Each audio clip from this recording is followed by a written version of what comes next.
Well, Mel, thank you for joining us. It's a pleasure to be here, Marius. Mel, as a social futurist, you look at Europe, the main trends affecting the continent, and how Europe is going to change into the future. Our audience in Africa is very interested in Europe. It's one of our biggest trading partners. What do you see as the future of Europe, demographically, politically? What do you see happening in the region? Well, that's the £1,000,000 or €1,000,000 question, really, Marius, because there are huge debates going on about what ever closer union really means. That's the philosophical problem for Europe. In its founding documents, this term, ever closer union, was not clearly defined. So we've had the euro introduced. It's not hard to see that if that is widespread accepted, that we'll have fiscal union, a central governing bank that sets monetary policy for all of Europe. That hasn't happened yet, although the Greek situation suggests it's getting closer.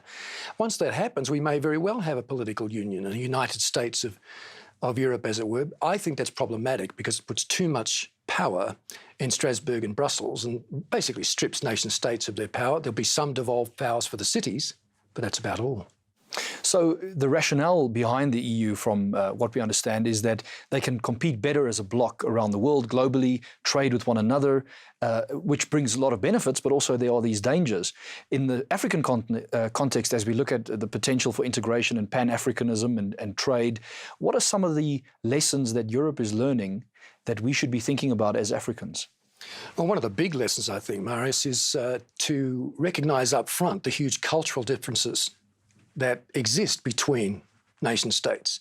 In Europe's case, these are very old countries with very long traditions, and they have vastly different cultural approaches to things like taxation.